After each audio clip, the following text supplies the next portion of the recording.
नमस्कार दोस्तों, स्वागत है आपका अपने YouTube चैनल हिंदी गुरुजी पॉइंट। और हम बात करते हैं आपकी बेहतर शिक्षा की। और हम हाजिर हैं फिर आपके सामने लेकर के बड़ी मज़ेदार और ज्ञानवर्धक वीडियो।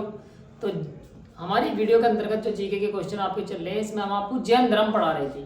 तो जैन धर्म के अंतर्गत जो भी आपके प्रश्न बच गए थे वो आज की वीडियो में हमने डाल दिए हैं, जो आपकी परीक्षा की दृष्टि से इम्पोर्टेंट है।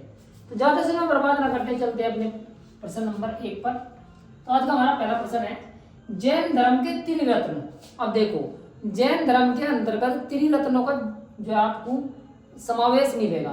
तो सबसे पहले पता होना चाहिए कि त्रिरत्न है क्या। तो त्रिरत्न है आपका सम्यक ज्ञान, सम्यक दर्शन, सम्यक चरित्र।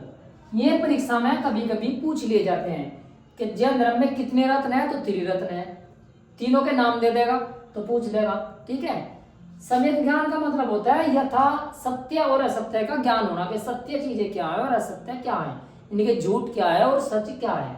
सम्यक दर्शन का मतलब होता है जो चीज जिस अवस्था में है यथा अवस्था उसको देखना, उसका दर्शन करना। जैसे भगवान है तो यथा स्थिति में उसका दर्शन करना, इंसान है यथा स्थिति में उसका दर्शन करना, पशु पक्षी जीव जंतु पेड़ पौधे जो जिस स्थिति में है यथा स्थिति में उसका दर्शन करना। सम्यक चरित्र का मतलब होता है शुद्ध आचरण, यानी कि सम्यक चरित्र, इनके सीधा साधा आचरण करना, यानी व्यवहार जो है वो अन्य प्राणियों के प्रति, अन्य जीव जंतुओं के प्रति अच्छा आचरण करना, उसी सम्यक चरित्र कहा गया है। तो यही थे धर्म, जैन धर्म में 3 रत्न, ठीक है, त्रिरत्न के नाम से ये जाने जाते हैं। प्रश्न नंबर 2, महावीर स्वामी की मृत्यु कहाँ हुई।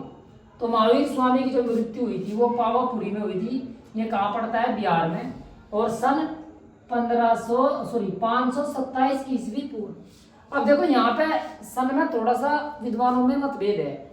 कुछ विद्वान 668 ईस्वी पूर्व भी मानते हैं, लेकिन ज्यादातर जो विद्वानों ने माना है वो 527 ईस्वी पूर्व ही माना है।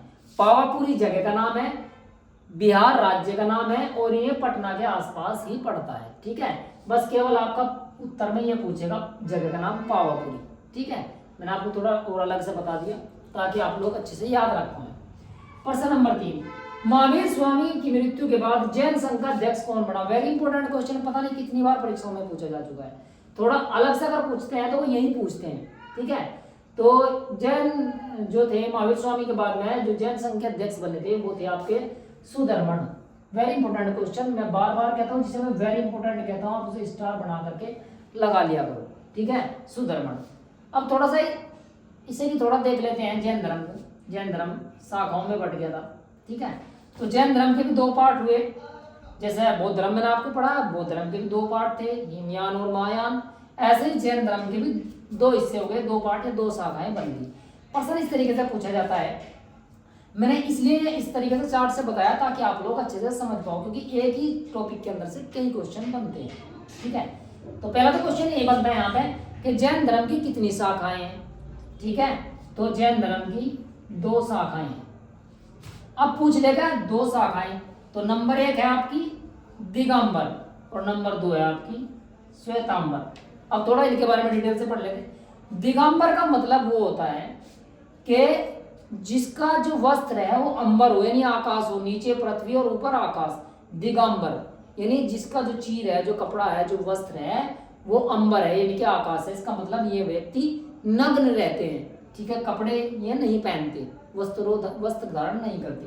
तो दिगंबर का मतलब यही होता है, ठीक है। तो ये लोग नग्न रहते हैं। श्वेतांबर, दूसरी जो शाखाएं बनी वो बनी श्वेतांबर। श्वेतांबर का मतलब होता है जो इस शाखा के अनुयायी होते हैं, श्वेतांबर वाले, वो श्वेत वस्त्र धारण करते हैं, सफेद कपड़े पहनते हैं, नीचे से ऊपर तक पूरे सफेद कपड़ों को धारण करते हैं, उसे श्वेतांबर कहते हैं।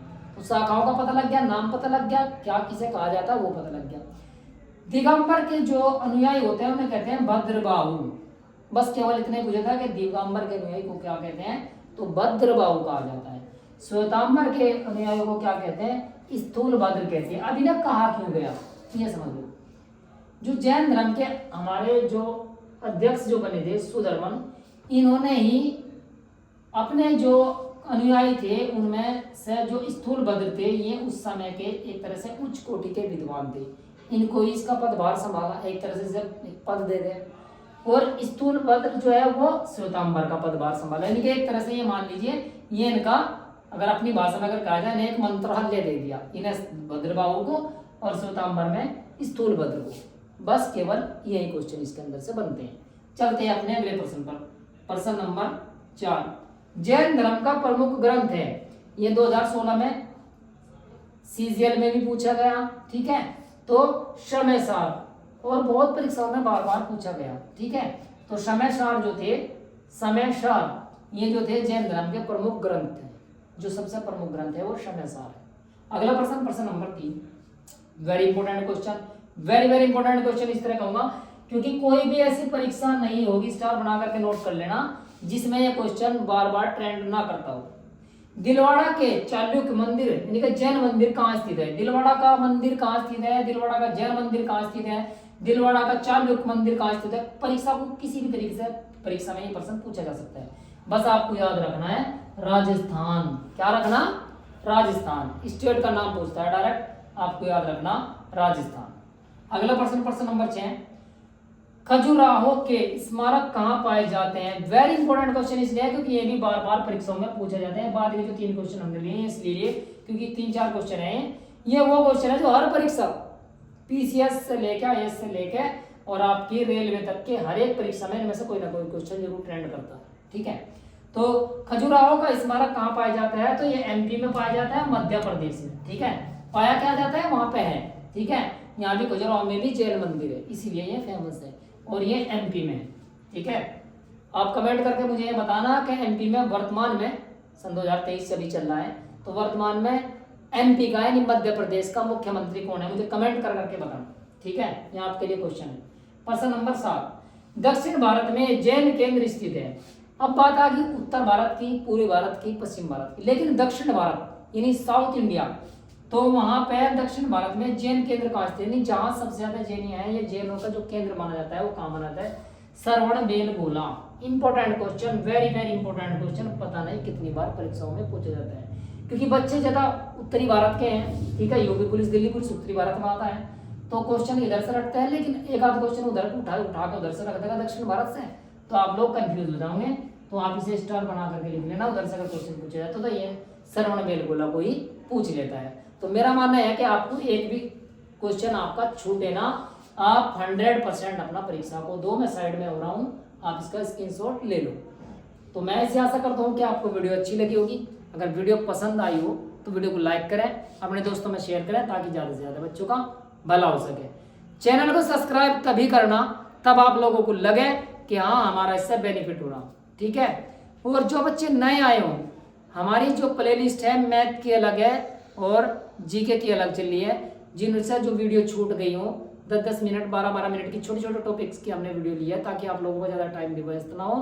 तो आप प्लेलिस्ट में जाकर की पुरानी वीडियो अपनी सारी जितनी भी पार्ट 1 से लेके और जितना भी पार्ट अब तक आ गए हैं सारे जाकर के देख सकते हैं। जय हिंद, धन्यवाद।